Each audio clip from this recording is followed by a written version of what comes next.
help view. When you first open your program, this is going to open, and it'll look like this.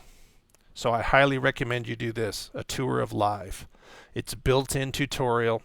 Down in the lower right-hand corner, you can see there's 11 pages, and it walks you through what to do. So I'm just going to show you a little bit of that.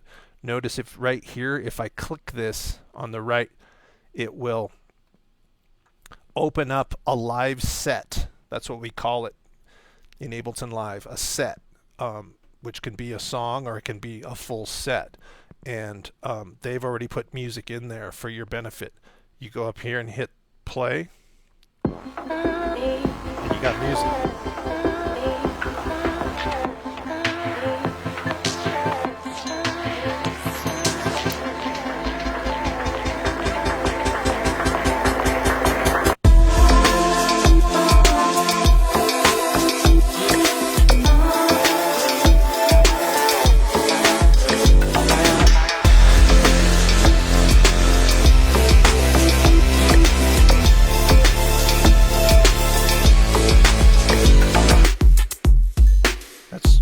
Just the drum track, because I soloed it.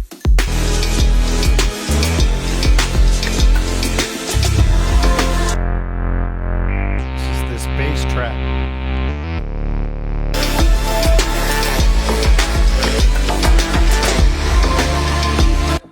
So here's my stop button, here's my play button. You can also use shortcuts. So I hit my space bar to start and stop. So notice I'm not using my mouse. Starts at the beginning of the song, stops it. I hit it again, starts at the beginning of the song. If you want to start it from where you left off, you hit the shift and hit your space bar. So we have these colored tracks, and these happen to be all MIDI tracks, which means there's MIDI information in here, which is like notes and volumes in music. So if I double click any of these clips, you see that down here you see the notes. So when I click my mouse on there, I hear the note. I just made it go away by double clicking it. I could also make it longer. Now it's going through time longer. Here's bar 2 right here. Here's bar 3. Let me start it from here.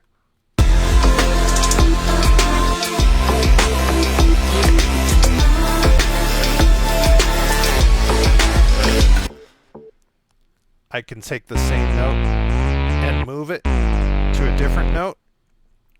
Lots of cool things to kind of adjust how you want things to sound. But just going in here, opening up the view, help view. This window opens up over here on the right. Go to a tour of live and open up this set that they've pre-made, and you can start listening to music and then adjusting these. You can change all this stuff if you want. And not only that, you can change the sound that is playing. I double clicked on this track, the drum kit, and here's all the sounds that they're using. So those are our choices, and when I click on the clip, these are the notes that are telling it to sound, and here they are right here. So this note here is playing the shaker long. If I move it, it will now play this plink. Is that what they called it? A plonk.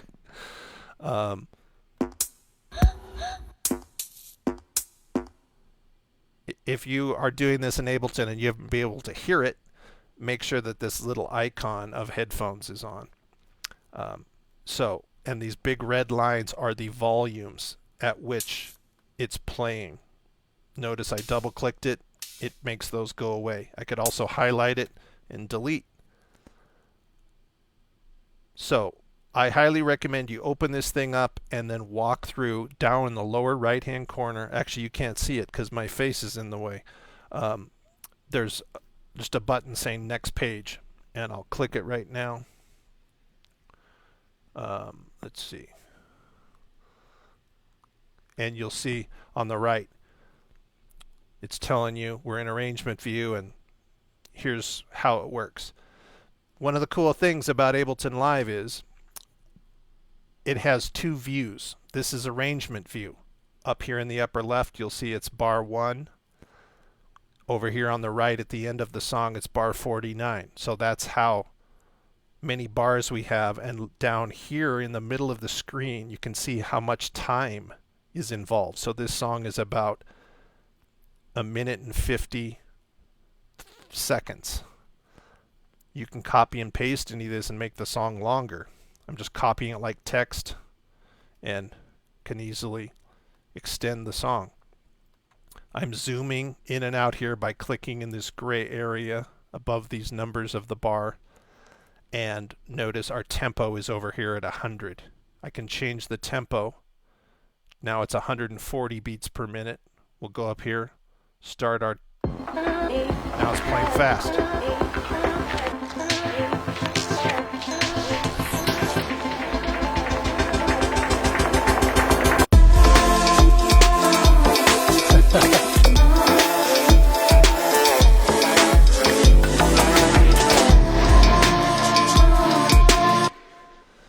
So you can have a lot of fun with that. That could easily take up an hour or two and you just sort of experimenting. You can't make a mistake in Ableton Live, so just start. Ideas are cool, thoughts are cool, goals are cool, but nothing is as cool as action. So get in there and start doing stuff, and it'll encourage you to ask more questions, and that's how we learn. Okay, let me see if people are asking some questions here. Michael Ray Tyler, good to see you, man. Been a long time since we played a lot of Dixieland jazz in Las Vegas. Okay, here, let's also show you that if we go over to our Ableton and I simply hit the tab button or this button in the upper right, it switches views. It's the exact same music, but it looks differently. So I hit the tab. This is the arrangement view. Notice this drum kit, this blue track, is horizontal. But now I hit tab, and here's the same track, but it's vertical. So this is a really cool concept, so that in this setting, in the session view, it kind of defies the timeline. So you can have things loop through longer and sort of have these sections where you can hang out and wait until you're moving to the next section. It's super cool for live performance, and this is how I use Ableton most of the time. For live performance, when I want to finish a song and get it produced and get it up out on iTunes and out into the world, I go into arrangement view. So you don't get too bogged down, just know that they're in both places. One thing that's neat is if I go here in arrangement view and do select all and grab all of this musical information, I delete it by hitting the delete key, it's gone. Nothing is in arrangement view now.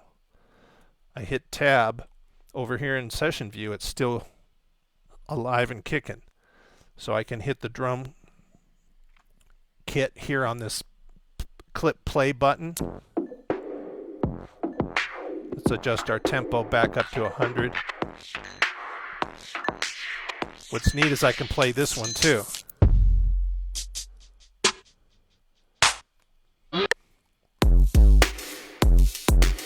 Let's see what this bass sounds like. Let's solo it. Now we're just listening to the bass. I can click any of these buttons and they all are synced up because of this section right here. It defaults to 1 bar syncing. This is how everything is lined up no matter when you click it within that 1 bar of time, of a measure of musical information, right? So we're playing. I click it, and then it starts playing on beat 1. How do we know where beat 1 is? It's this little transport information here in the middle of your screen. So you can mess around with this a lot and have a lot of fun. You want to just solo something, you hit these little S buttons. You want to mute a track, you hit these yellow buttons, and it'll stop the sound from coming through, but you're actually not stopping the clip. So stick out the drums. Notice they're still playing. Let's start hearing it now. There's our drum track. If you want to play all of these at the same time, that's what we have with this horizontal line that has a light gray color to it, and they're called scenes. So we want to play the beginning of the song. It's there.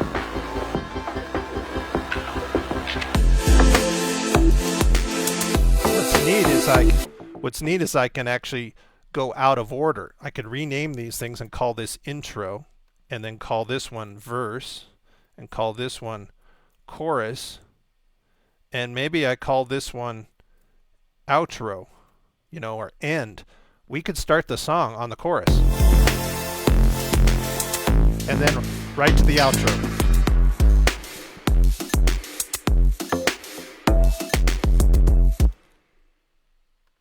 So again, you can't go wrong. Just get in there and mess around, get some questions, reach out to me, Darren Kramer. You can also contact me through my website, dklessons.com, and get on your way to creating more music. Ableton is every musician's friend.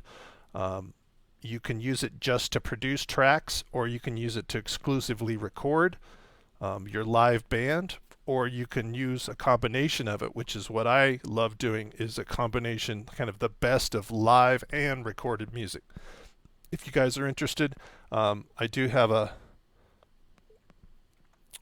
live stream. Actually, let's show you this. I have a live stream tomorrow where I'm playing my whole electric trombone DJ rig using Ableton Live, and then on Saturdays I do a workshop 5 o'clock on Friday Denver time where I do the comparisons between tasty cocktails and music and how the elements make up the whole, and kind of be more mindful in listening to the details of music. But we talk a lot about Ableton in that too, so please join us for that. And as far as Ableton, one last thing to kind of give you some inspiration is you can open up this Ableton Live set that they have provided for you. Again, you go here, Help View. This section on the right will open up, and it'll look like this. Click a tour of live, open up this set that they've pre-built for you, and it'll open up in arrangement view. And as you remember, we kind of deleted all the musical information here, but it also lives simultaneously over here in session view.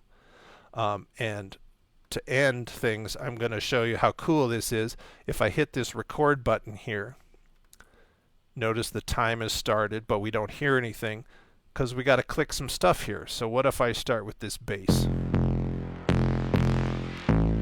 And what's this do? Okay, it's kind of loud. Let me turn it down. Let me hit this drum. It's muted. Notice. I'm going to unmute it. Now it's not playing because there's no notes to play. Now it's going to play. I switched the clips. Now it's playing this one. Let me start this one. Now let me play the scene, the chorus. Let's go to the verse. Playing all the clips on this line. Maybe we fade it out. Maybe we fade it out like that. And then this is the stop all button. This little button here will stop everything, turn off. Notice all of the clips that we're playing all stopped. So this is a stop all button. By the way, you should turn this on, info, also, because then in the lower left hand corner you'll always have a little instant menu manual of information telling you what things are. You're like, what the heck is this here? And look, it's telling you it's a send. What's this? Track activator. It's also a mute button. Wow, what is this? Oh, it's a clip. What's this? That's the follow timeline, so that as you're watching the music go by, it'll stay in time and keep it in the screen. Notice this is still playing. Let's stop it. Let's go over here to our arrangement view. Let's go ahead and close this. And look at, there's now all sorts of clips, musical information in the arrangement view. Remember, arrangement view is the one that goes horizontal. Here's bar 1, upper left. Here's the end, bar 49. They're grayed out. We try to play it, we don't hear anything. That's because we were in session view and playing some clips in there. You can't play them. You can only play it in one place. It's like having one musician. He can play in this room or in this room, but he can't be cloned. So how do we bring him in the arrangement view room? Click this back to arrangement. Look at our tips in the lower left hand corner. Back to arrangement. I click that, and now it says, oh, you want to play your clips that are in arrangement view. So I go here, start it out. We start listening and go, wait, I'm not hearing anything. If you recall, we actually had our volume down to nothing. So let's get that back up and hear some stuff. And let's listen to this clip here. There isn't anything in there, so we don't have anything happening. Then we started with our bass. Remember we had that, and then we turned it down. That's automation. That happened. Any move you make when you're recording, it remembers it. Super handy. Very cool.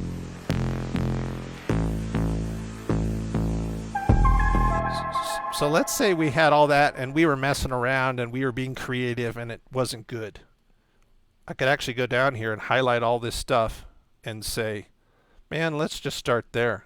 So I can go up here and say delete time right here. I usually use the shortcut. Here's the shortcut over here. Delete time. All that goes away. And then so you can edit your improvisation. It's a great way to kind of have ideas flow in session view. When I hit tab, mess around in there, record it to arrangement view by clicking this button in the middle of your transport. All that information and any moves you make to any parameter gets recorded in arrangement view.